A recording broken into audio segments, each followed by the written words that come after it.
Students, lesson number 12th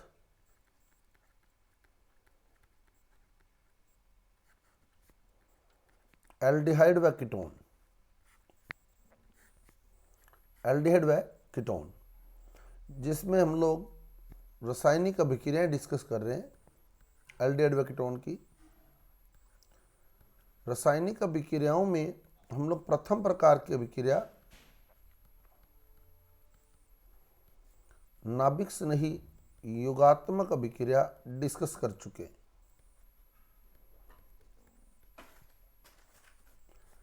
इसके बाद जो सेकंड रिएक्शन आती है अपचयन। अपचयन में 3 प्रकार के अपचयन आपको दिए हुए हैं। एक तो NiPDPT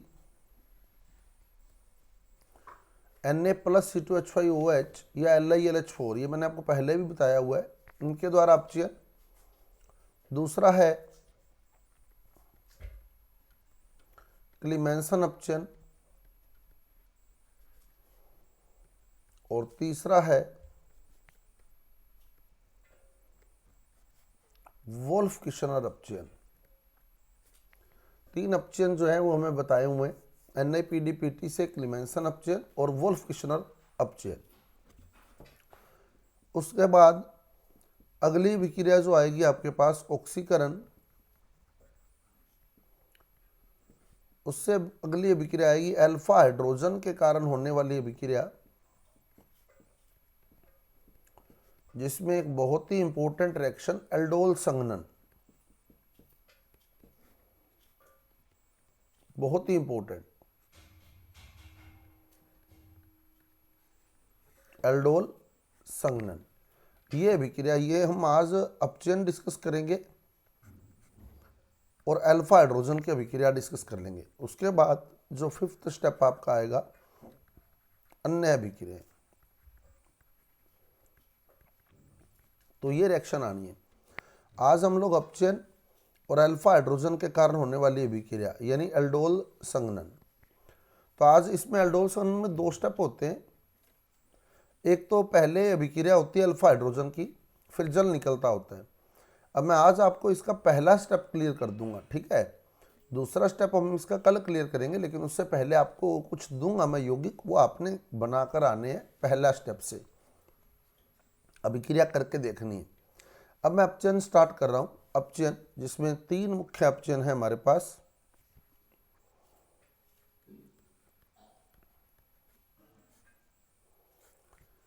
नंबर 1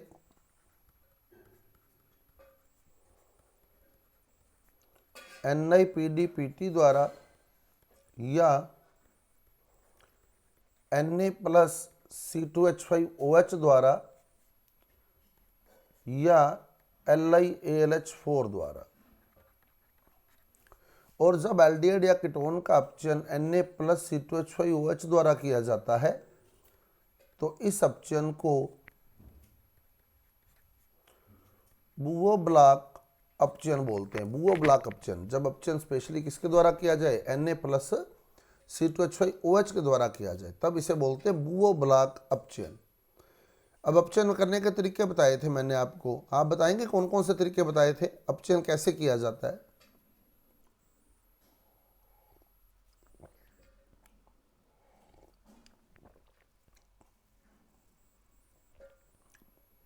बहुत बढ़िया, बहुत बढ़िया। डबल बॉन्ड को क्या करेंगे, सिंगल में कन्वर्ट कर देंगे और फिर क्या करेंगे, हाइड्रोजन जोड़ देंगे। डबल को सिंगल में बदलेंगे और फिर हाइड्रोजन जोड़ देंगे, क्योंकि अपचयन की परिभाषा है हाइड्रोजन का जुड़ना। तो हाइड्रोजन जोड़ने के लिए जगह तो अपने को चाहिए ना कोई। तो हम कैसे जगह बनाएंगे, डबल बॉन्ड को क्या कर देंगे, डबल बॉन्ड को सिंगल, डबल को सिंगल करके हाइड्रोजन जोड़ेंगे ना। तो अब देखो जैसे एल्डिहाइड है CH3CHO एथेनेल, डबल बॉन्ड दिख रहा है इसमें, किस किस के बीच है डबल बॉन्ड,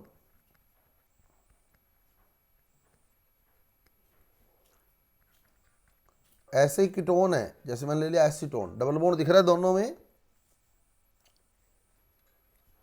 किस किस के बीच है डबल बॉन्ड,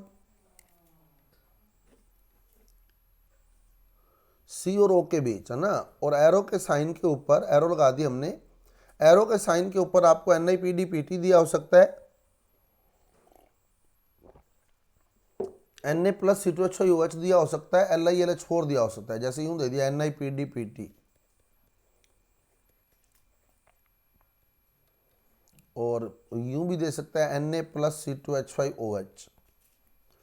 तो ये देते ही आपको अब NiPdPt लिखा हो, Na प्लस C2H5OH लिखा हो, LiLH4 लिखा हो, आपको देख के पता लग जाना चाहिए कि क्या करना है, अपचयन करना है,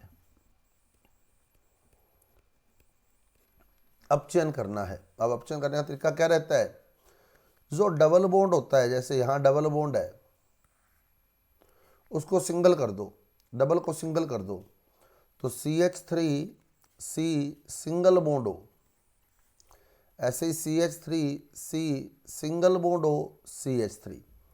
तो जब आप डबल को सिंगल कर रहे हैं तो डबल बॉन्ड किस किस के बीच है, C और O के बीच, तो किस किस का बॉन्ड फ्री हो जाएगा बताओ, जब डबल को सिंगल करोगे तो किस किस का बॉन्ड फ्री हो जाएगा,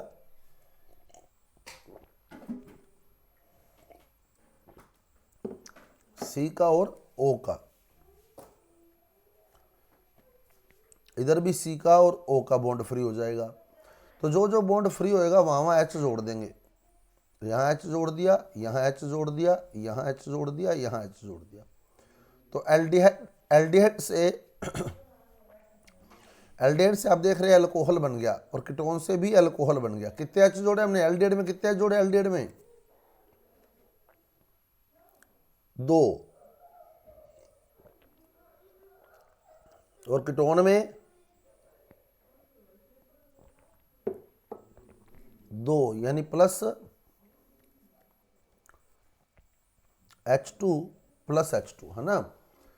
अब एल्डिहाइड से जो अल्कोहल बनी उसकी आप प्रकृति देखें, 2 कार्बन है, 2 के लिए एथ लगाते हैं, बॉन्ड सिंगल है एन, और अल्कोहल है तो OH, एथेनॉल बन गया, ये एथेनॉल, एथेनॉल बन गया। अब आप इसमें देखें कौन सी अल्कोहल है, प्राथमिक है, द्वितीयक है, तृतीयक है, ये बताओ। 1 डिग्री अल्कोहल कैसे पता लगता है, क्योंकि OH जिस कार्बन से जुड़ा है वो आगे एक ही कार्बन से जुड़ा है, सिर्फ इससे, तो इसलिए ये वाला कार्बन प्राथमिक कार्बन है, और अल्कोहल जो है वो प्राथमिक कार्बन से जुड़ा है, इसलिए इसको प्राथमिक अल्कोहल बोलते हैं, 1 डिग्री अल्कोहल बोलते हैं। तो ये 1 डिग्री अल्कोहल हो गया, है ना। अब कीटोन में देखो, कीटोन में श्रृंखला बनी 3 कार्बन की, 1 2 3, तो 3 के लिए प्रोप, बॉन्ड सिंगल है एन, प्रोपेन, और OH के लिए ओल, और 2 नंबर पे लगा तो 2 ओल, प्रोपेन 2 ओल। कौन सी अल्कोहल बनी बताओ, प्राथमिक या द्वितीयक या तृतीयक, 2 डिग्री अल्कोहल, द्वितीयक अल्कोहल। ये बहुत ही इंपॉर्टेंट क्वेश्चन है कि जो एल्डिहाइड होते हैं वो अपचयन करने पर कौन सी अल्कोहल देते हैं, तो कौन सी अल्कोहल देते हैं एल्डिहाइड, प्राथमिक अल्कोहल, 1 डिग्री अल्कोहल। और जो कीटोन होते हैं, कीटोन, वो अपचयन करने पर कौन सी अल्कोहल देते हैं, कौन सी अल्कोहल दी है कीटोन ने, द्वितीयक अल्कोहल, 2 डिग्री अल्कोहल। तो एल्डिहाइड अपचयन करने पर प्राथमिक अल्कोहल देते हैं, और कीटोन अपचयन करने पर द्वितीयक अल्कोहल देते हैं। तो ये आपके पास था पहला अपचयन, धातु द्वारा अपचयन, NiPdPt द्वारा अपचयन, या फिर हम इसमें NaC2H5OH भी ऐड कर सकते हैं, या फिर LiLH4 भी ऐड कर सकते हैं ना, तीनों में से कोई भी दिया हो। उसके बाद आता है क्लीमेंसन अपचयन।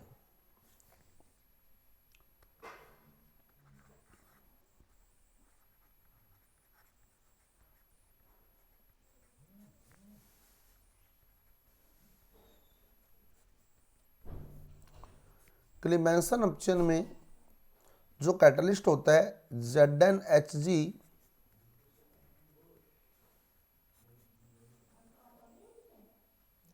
प्लस सांद्र HCl, ZnHg प्लस सांद्र HCl। अब एक चीज ध्यान रखना,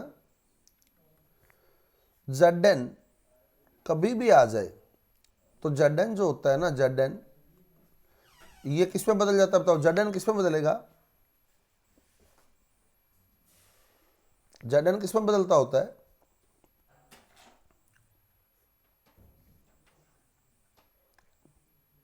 Zn HCl में कैसे बदल जाएगा? किस में बदलेगा Zn? Zn प्लस 2 में। Zn जो होता है वो Zn प्लस 2 में परिवर्तित होता है ना। Zn हमने पढ़ा भी है कि Zn जो है वो आसानी से Zn प्लस 2 में बदल जाता है, क्योंकि मैंने वैद्युत रसायन चैप्टर आपको करवा दिया है पहले, है ना। हालांकि वो अभी हमारे सिलेबस में नहीं है, लेकिन हमने उसको डिस्कस किया है। तो Zn जो है बदल जाता है Zn प्लस 2 में। Zn जो है बदल जाता है किसमें? Zn प्लस 2 में। 2022 की परीक्षा में ये कट चुका है वैद्युत रसायन, है ना। Zn जो है Zn प्लस 2 में बदल जाता है, और Zn प्लस 2 जो है वो O-2 को आकर्षित कर सकता है ना। Zn प्लस 2 O-2 को खींच सकता है। तो इसलिए ध्यान रखना, कभी भी ये Zn आ जाए एरो के निशान पर, तो अगर यौगिक में O है तो उस O को निकाल देना है और H जोड़ देने हैं सारे, ठीक है, क्योंकि अपचयन कर रहे हो आप लोग। अपचयन मतलब हाइड्रोजन का जुड़ना। तो अब देखो एल्डिहाइड ये है CH3CHO और कीटोन ये है। अब आपको या तो क्लीमेंसन अपचयन देगा सीधा, भी क्लीमेंसन अपचयन लिखो। तो आपको ध्यान रखना है क्लीमेंसन अपचयन में ZnHg प्लस सांद्र HCl, ZnHg प्लस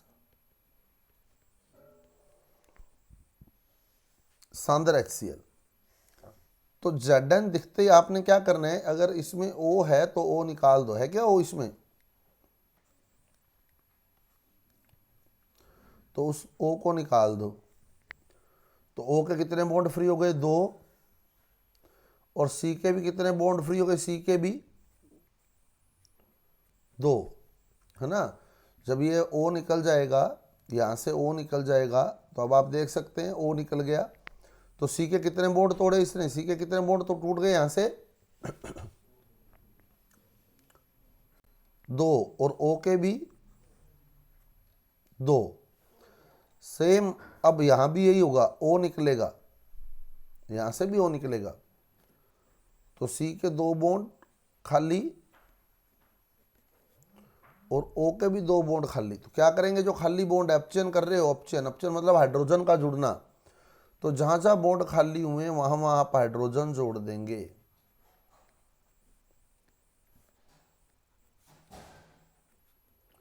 तो अब देखो एल्डिहाइड में कितने हाइड्रोजन जोड़े हमने? एल्डिहाइड में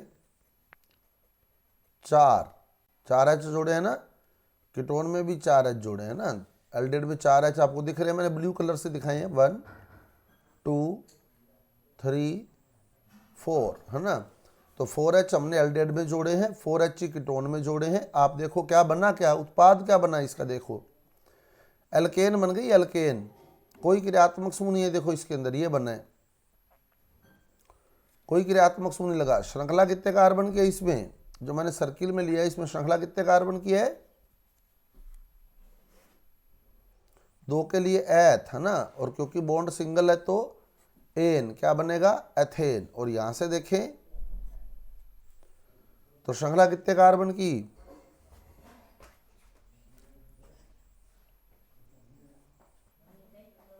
कितने कार्बन की श्रृंखला है?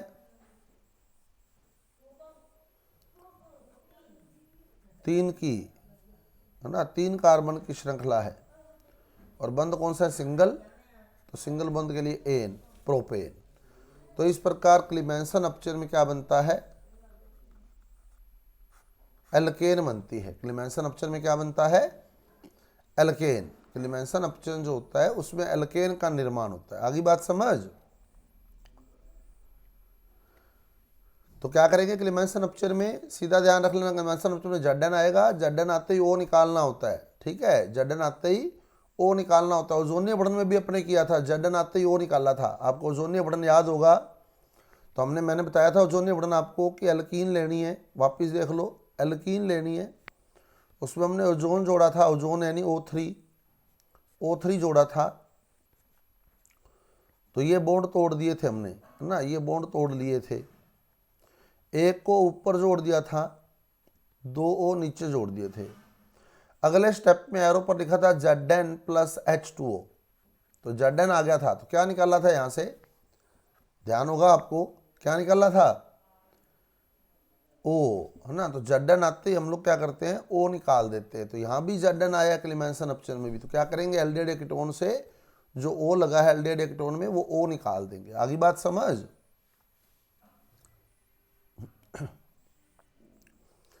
नेक्स्ट आता है वोल्फ किशनर अपचयन। हवांग मिनलोन अपचयन भी यही है। अगर हवांग मिनलोन अपचयन आ जाए ना, तो यही करे आना, सेम ही होता है। हवांग मिनलोन अपचयन दोनों सेम होते हैं, बिल्कुल हल्का सा फर्क होता है। वैसे आएगा नहीं, आपकी बुक में नहीं है तो आएगा भी नहीं, लेकिन हवांग मिनलोन अपचयन और वोल्फ किशनर अपचयन बिल्कुल सेम है। फर्क क्या होता है मैं बता दूंगा आपको भी, क्योंकि दोनों रिएक्शन सेम है, तो मैंने कोई नई रिएक्शन तो करनी नहीं है, दोनों सेम रिएक्शन है। वोल्फ किशनर अपचयन, मैंने हवांग मिनलोन क्यों लिखा है मैं आपको बता देता हूं। वोल्फ किशनर अपचयन में क्या होता है, एल्डिहाइड या कीटोन ले मान लो,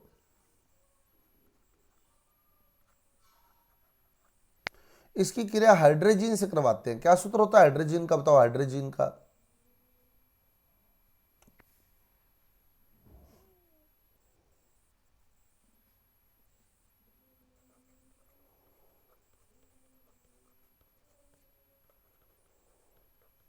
हाइड्रोजन, ये अमोनिया व्युत्पन्नों में पढ़ा था हमने, अमोनिया व्युत्पन्नों से विक्रिया की थी, वहां पढ़ा था hydrogen, phenyl hydrogen, 2,4 dinitrophenyl hydrogen, जिसको हमने 2,4 डीएनपी टेस्ट बोला था ना। क्या निकलेगा यहां से, यहां से जल निकाला था अपने, ये जल निकाला था, तो हाइड्रोजोन बनाया था। तो क्या हुआ था, CH3 यहाँ डबल बॉन्ड NH2, क्योंकि यहाँ से जल तो निकल गया, तो C के भी 2 बॉन्ड खाली हो गए, और N से 2H निकले तो N के भी 2 बॉन्ड खाली हो गए, दोनों के 2-2 बॉन्ड खाली हो गए, तो बीच में डबल बॉन्ड बन जाएगा, बीच में डबल बॉन्ड बन जाएगा, है ना। तो ये आपके पास बन गया हाइड्रोजोन, हाइड्रोजोन। अब जब आप अल्कोहल और क्षार के साथ इसकी अभिक्रिया करवाएंगे, अल्कोहल और क्षार के साथ, तो क्या होगा, तो यहां से नाइट्रोजन निकल जाएगी, नाइट्रोजन निकल जाएगी यहां से, अल्कोहल और क्षार के साथ अभिक्रिया करवाते ही।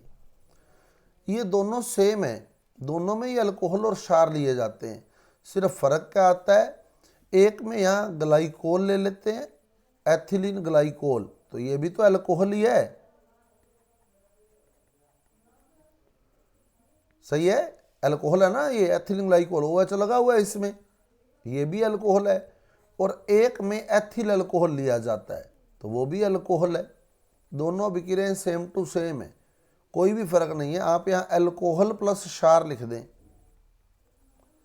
तो दोनों रिएक्शन सेम है बिल्कुल, बस फर्क है, एक में डाईहाइड्रिक अल्कोहल है और एक में मोनोहाइड्रिक है। एक अल्कोहल ऐसी लेते हैं जिसमें 2 OH लगे होते हैं, एक अल्कोहल ऐसी लेते हैं जिसमें 1 OH लगा होता है। आगे बात समझ, रिएक्शन दोनों सेम। क्या होगा, अब यहां से हाइड्रोजन से क्या निकल गया, हाइड्रोजन से, हाइड्रोजन से क्या N2 निकल जाएगी। N2 निकलने के बाद देखो क्या बचा आपके पास, बचा क्या, CH3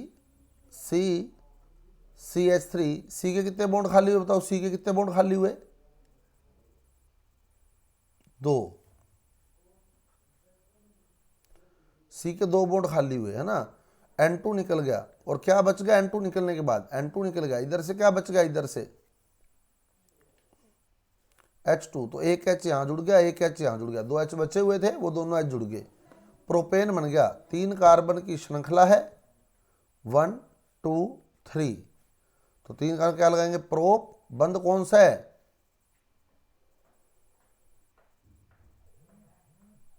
सिंगल, तो क्या लगा देंगे एन, क्या बन गया, प्रोपेन। आगे बात समझ।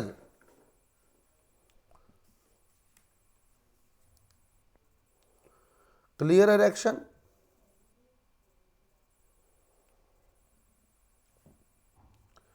तो पहले हाइड्रोजन वाली तो अपने पढ़ी हुई है, हाइड्रोजन वाली तो हमने पढ़ी है, क्या निकलेगा यहाँ से H2O निकलेगा, है ना, H2O, ये तो पढ़ी हुई है। बस आगे अल्कोहल और क्षार लेना है और क्या निकालना है, N2 निकालना है, बस अभिक्रिया पूरी है, हो जाएगी।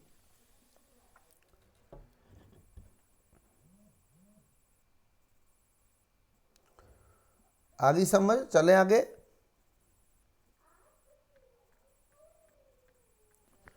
अब आती है सबसे इंपॉर्टेंट अभिक्रिया, अल्फा हाइड्रोजन के कारण होने वाली अभिक्रिया।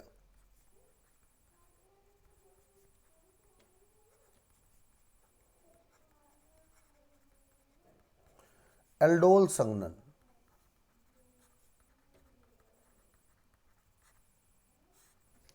एल्डोल संघनन, पहले तो आपको यह पता होना चाहिए अल्फा हाइड्रोजन क्या होता है, अल्फा हाइड्रोजन क्या होता है। तो एल्डिहाइड या कीटोन में कार्बोनिल समूह है, CO समूह है, फर्क इतना ही है कि यहाँ H लगा होगा और कीटोन में ये H नहीं होता, है ना। इस कार्बोनिल समूह के साथ जो कार्बन जुड़ता है वो कार्बन होता है अल्फा कार्बन, क्रियात्मक समूह के साथ जुड़ा कार्बन अल्फा कार्बन कहलाता है। तो अल्फा कार्बन के साथ जो हाइड्रोजन लगा है उस हाइड्रोजन को हम लोग अल्फा हाइड्रोजन कहते हैं। समझ आ गई बात? क्रियात्मक समूह कौन सा एल्डिहाइड कीटोन में, कार्बोनिल। इसके साथ वाला कार्बन कौन सा है, अल्फा कार्बन। अल्फा कार्बन पर जो हाइड्रोजन लगा है वो कौन सा हाइड्रोजन है, अल्फा हाइड्रोजन। और अल्फा हाइड्रोजन जो होता है ना, इसकी प्रकृति अम्लीय होती है। अम्लीय मतलब ये H+ के रूप में निकलता है। अल्फा हाइड्रोजन किस रूप में निकलता है, H+ के रूप में। अब आप खुद सोचो, जब इस H पर प्लस आ जाएगा तो इस C पर क्या आएगा, इस C पर क्या आएगा बताओ, माइनस, इस C पर माइनस आएगा। तो इस तरह से देखो क्या हुआ, CO ये क्रियात्मक समूह था, ये कार्बन अल्फा कार्बन था, ये हाइड्रोजन अल्फा हाइड्रोजन था। ये बंद टूट जाता है, ये वाला बंद, और H पे आ जाता है प्लस और C पे आ जाता है माइनस। इसको दूसरे किसी एल्डिहाइड या कीटोन में जोड़ दिया जाता है। इसको हम इसमें जोड़ देते हैं। कैसे जोड़ेंगे बताओ, C और O में डबल बॉन्ड है ना, डबल को क्या कर दोगे, डबल को सिंगल। C और O का बॉन्ड फ्री हो गया ना, O पे क्या आवेश होता है, O पे माइनस, तो माइनस के साथ क्या जोड़ोगे, माइनस के साथ क्या जोड़ोगे। अब ये दो टुकड़े हैं आपके पास, O के साथ क्या जोड़ोगे बताओ, इसमें से H जोड़ोगे या C जोड़ोगे, O के साथ H। तो O के साथ तो ये वाला H जुड़ जाएगा और C के साथ ये वाला C जुड़ जाएगा, है ना, C आगे C डबल बॉन्ड O, ये बन जाएगा। समझ आई बात? बहुत आसान है ना। अल्फा हाइड्रोजन निकालना H+ के रूप में, C पर माइनस आ जाएगा, दूसरे में ले जाके इसको जोड़ देना है। अब देखो, जैसे अपने को ये ध्यान रखना है कि एल्डोल संघनन कौन दर्शाता है, जिसमें अल्फा हाइड्रोजन होता है। एल्डोल संघनन की शर्त क्या है, कौन दर्शाएगा, अल्फा हाइड्रोजन होना चाहिए, अल्फा हाइड्रोजन होना चाहिए। अब देखो, एक तो ये एथेनेल, एक ये मैथेनेल, कौन दर्शाएगा बताओ, दोनों में से एल्डोल संघनन कौन नहीं दर्शाएगा, ये बताओ। किसके पास अल्फा हाइड्रोजन है और किसके पास अल्फा हाइड्रोजन नहीं है।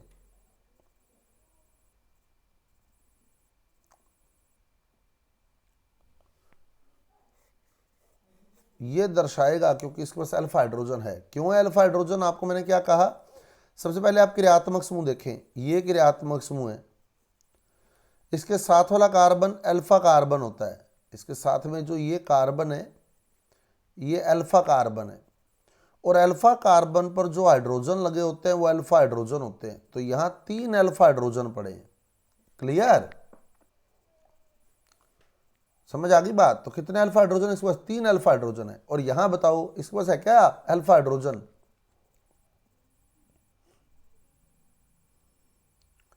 है क्या अल्फा हाइड्रोजन इसके पास,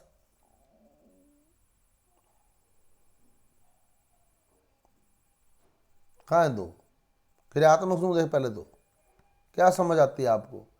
क्रियात्मक समूह देखो ये रहा, पहले तो देखो अल्फा कार्बन है क्या इसके पास,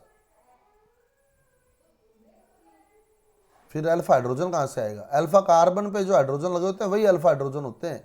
मैंने ऊपर क्या बताया आपको, क्या समझे हो आप कि ये क्रियात्मक समूह है, ये अल्फा कार्बन है, अल्फा कार्बन पर जो हाइड्रोजन लगेगा वो अल्फा हाइड्रोजन होगा। तो कहाँ है उसमें अल्फा कार्बन? है क्या इसमें अल्फा हाइड्रोजन कहीं? है क्या अल्फा हाइड्रोजन? तो ये एल्डोल संघनन नहीं दर्शाता। बहुत ही इंपॉर्टेंट क्वेश्चन है। एथेनेल एल्डोल संघनन दर्शाता है या एसिटल्डिहाइड एल्डोल संघनन दर्शाता है, परंतु फॉर्मल्डिहाइड नहीं, मैथेनेल नहीं। तो आपका उत्तर क्या आना चाहिए? एल्डोल संघनन वही अभिक्रिया दर्शाते हैं जिनके पास अल्फा हाइड्रोजन होता है। तो एथेनेल के पास अल्फा हाइड्रोजन उपलब्ध है, इसलिए एल्डोल संघनन दर्शाता है। मैथेनेल के पास अल्फा हाइड्रोजन नहीं है, इसलिए एल्डोल संघनन नहीं दर्शाता। अब एल्डोल संघनन दो प्रकार का होता है, एक तो सरल और एक मिश्रित। एक सरल एल्डोल संघनन, एक मिश्रित एल्डोल संघनन। सरल एल्डोल संघनन में क्या होगा, दोनों जो अभिकारक लेंगे हम लोग, चाहे हम एल्डिहाइड ले रहे हैं चाहे कीटोन ले रहे हैं, वो समान होंगे। जैसे एसिटल्डिहाइड प्लस एसिटल्डिहाइड का जो एल्डोल संघनन होगा वो सरल एल्डोल संघनन का उदाहरण है, क्योंकि हमने दोनों ही क्या लिए, दोनों ही एसिटल्डिहाइड ले लिए। ठीक है, ऐसे ही एसीटोन प्लस एसीटोन सरल एल्डोल संघनन का उदाहरण है। ऐसे ही प्रोपेनेल प्लस प्रोपेनेल सरल एल्डोल संघनन का उदाहरण है। और क्रॉस या मिश्रित में क्या होगा, मिश्रित में दोनों अभिकारक भिन्न भिन्न होंगे, दोनों अभिकारक भिन्न। जैसे acetaldehyde plus acetone, acetaldehyde plus acetone, propanal plus acetone, propanal plus acetaldehyde. समझ आ गई बात? तो सरल में क्या होगा, सरल में क्या होगा, सरल में दोनों अभिकारक क्या होंगे, सेम। जैसे एसिटल्डिहाइड की अभिक्रिया करवाएंगे हम लोग, एसीटोन की अभिक्रिया करवाएंगे, एसीटोन से ही होगी। प्रोपेनेल की अभिक्रिया करवाएंगे, प्रोपेनेल से ही होगी। तो वो सरल एल्डोल संघनन है। आया समझ या नहीं यही बात?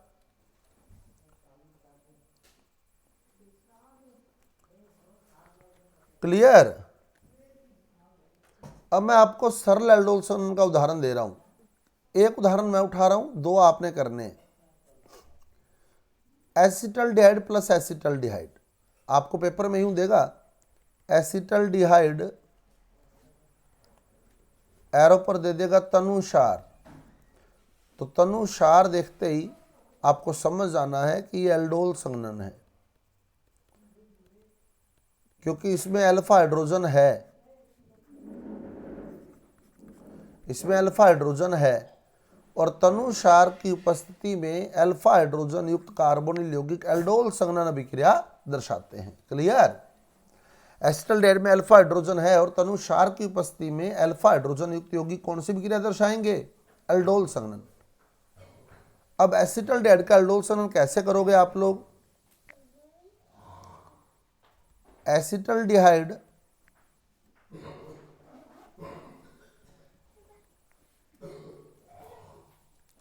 प्लस एसिटल्डिहाइड उपस्थित तनुसार की। अब बताओ कौन से अल्फा हाइड्रोजन है, बताओ इसमें किसी भी एक में अल्फा हाइड्रोजन देख लो, कौन से अल्फा हाइड्रोजन, चाहे इसमें देख लो चाहे इसमें देख लो। CH3 वाले अल्फा हाइड्रोजन है ना, ये अल्फा हाइड्रोजन है। तो इसमें आपने क्या करना है, एक H अलग करके रख लेना। जैसे CH3 है ना, तो इसको यूं दिखा देना CH2 और H। समझ गए? है तो ये CH3, लेकिन हमने अल्फा हाइड्रोजन को निकालना है H प्लस के रूप में, तो हमने CH2 और H दिखा दिया। आगे बात समझ, CH2 और H। अब बताओ H पर क्या आवेश होगा, H पर क्या आवेश होगा, प्लस, तो इस CH2 पर होगा माइनस। समझ आ गई बात, अल्फा हाइड्रोजन पर प्लस कर लेना है तो उसके साथ जो कार्बन जुड़ा है वो माइनस आवेश वाला हो जाएगा। और इधर वाले का आपने क्या करना है, इसका डबल बॉन्ड सिंगल कर देना है, इसका डबल बॉन्ड जो है वो सिंगल कर देना है, यानी इसको यूं पाई बंद के इलेक्ट्रॉन O की ओर शिफ्ट कर देने, पाई बंद के इलेक्ट्रॉन O की ओर शिफ्ट कर देने। तो CH3COH, अब एक बंद C का खाली, एक बंद O का खाली, एक बंद C का खाली होगा, एक बंद O का खाली होगा। अब बताओ इसका डबल सिंगल किया, इसमें से अल्फा हाइड्रोजन निकाला H प्लस के रूप में। अब बताओ कौन सा किसके साथ जोड़ें,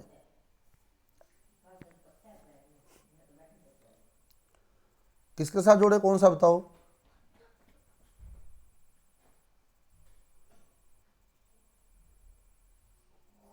O के साथ तो ये वाला H जुड़ जाएगा ना, क्योंकि H पे प्लस है, तो O के साथ तो आप लोग H जोड़ देंगे। और C के साथ क्या जोड़ दें, C के साथ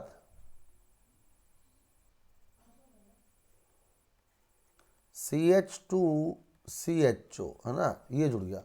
तो O के साथ तो H जुड़ गया और C के साथ ये समूह जुड़ गया।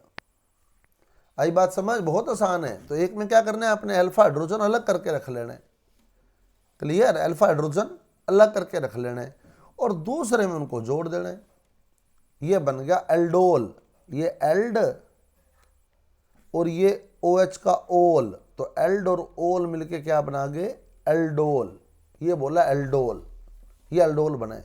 इससे आगे भी एक स्टेप होता है, लेकिन हमने अभी एक स्टेप सीखना है, ठीक है।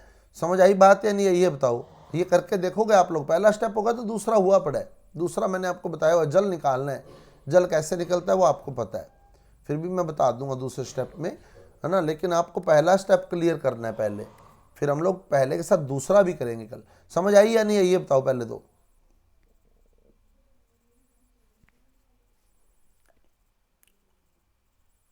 हो जाएगी ये।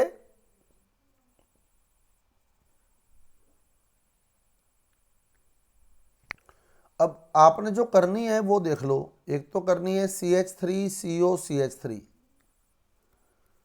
एसीटोन का एल्डोल संघनन करना है, तो एसीटोन प्लस एसीटोन सरली करने एक बार, तनुसार एसीटोन प्लस एसीटोन, और एक प्रोपेनेल प्लस प्रोपेनेल,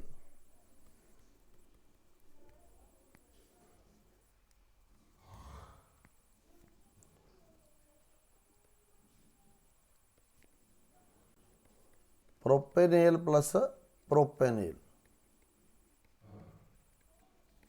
ये दोनों विक्रिया करनी है। दोनों सरल एल्डोल के उदाहरण है, ये भी कीटोन दोनों सेम है, ये भी एल्डिहाइड दोनों सेम है, तो दोनों सेम है तो सरल एल्डोल संघनन के एग्जांपल है, ये करके देखनी है दोनों, ठीक है। समझ आ रही है बात ना। अब कल हम ऑक्सीकरण करेंगे, उसमें हेलोफॉर्म अभिक्रिया आएगी, पहले एल्डोल संघनन करेंगे फिर ऑक्सीकरण करेंगे, उसमें हेलोफॉर्म अभिक्रिया आएगी, वो भी बहुत इंपॉर्टेंट है। तो आज हमने दो इंपॉर्टेंट अभिक्रियाएं पढ़ी, एक तो क्लीमेंसन अपचयन और एक एल्डोल संघनन। समझ आई है दोनों, दोनों मेन है, क्लीमेंसन और एल्डोल।